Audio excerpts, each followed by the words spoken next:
Are you planning on writing a movie that is of a religious nature?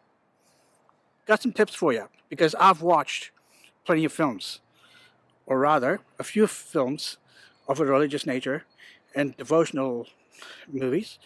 Believe me, they don't go well. I'm here to give you some tips. So, welcome to the Story Dude Show with your host, Jared Dean Winchester, bringing you another episode of the show. So let's get right into it, shall we?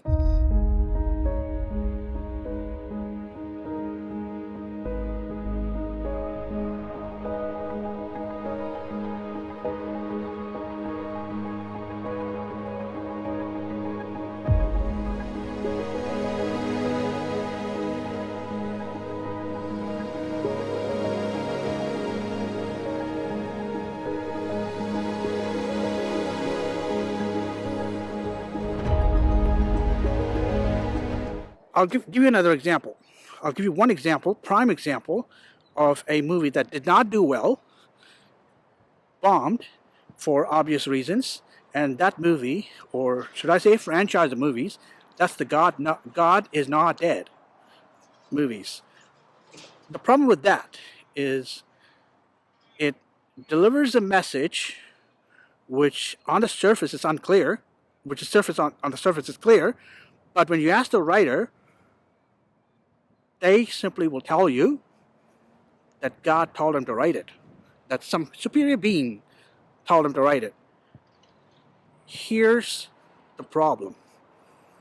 What your intended message is, may not be clear enough for your intended audience or for your target audience, as it's known in the film industry. So my tip for you, very important, focus on the message. What is your message of your religious movie? And it cannot be because the character is religious and how they're struggling with the world.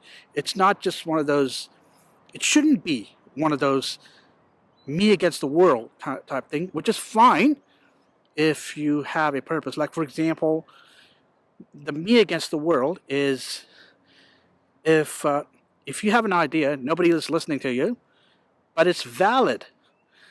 That's the purpose of the me against the world, because that's what this really is. The God's Not Dead franchise is basically doing the me against the world premise. It's playing with the me against the world premise. The entire problem here is it's victimizing. It's victimization. You're resorting to victimization when you make these types of movies. But my suggestion to you, grab your holy book or grab your spiritual text or scriptural text, whatever you have, whatever your religion is, grab the spiritual text or scriptural text and pick a clear message from it, a message that you believe in. But also bear in mind, you also need to believe in your characters and in your story. And that is the problem with not just most movies, not just religious movies, but most movies that do flop. They do not believe in their characters and in their story. With this, there's an extra layer. It's the importance of believing in your message. So, three elements here.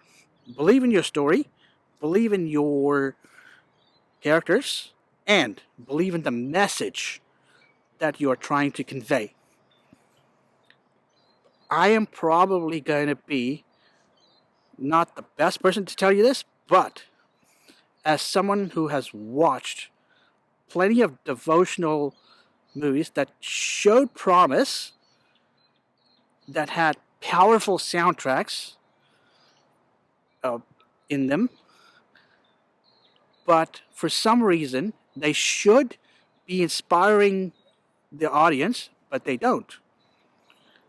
They give easy points for critics to criticize about. And that's the thing you should not do. You should not give your criticizer or your critic or anybody who criticizes your film or objectively looks at your film, you cannot give them easy marks to say no. You cannot even give easy marks to producers or the people funding your film. No. You cannot give them any reason to do that. So, believe in your message and in your characters and your story, which is a formula, which I'm recommending when you are making a devotional or a religion-based movie. So, go out there and do your best. Take my advice. Take these three elements from my advice, and go out there and make the best possible religions or devotional movie that you can make. But make your message clear. Don't start off with one message and give your target audience, your viewers, another, which is obvious to them. And that was a problem with God's Not Dead franchise movies. The message to the audience was practically obvious. It was right in your face obvious. You can't do that. So take my advice, and with that being said, thanks for joining me for this episode of The Story You Do Show. Please like, comment, and subscribe. I post anywhere between 2 or 3 episodes of the show every month. Be sure to check all of my episodes out. Like, comment, and subscribe. And as always, don't forget to turn that page.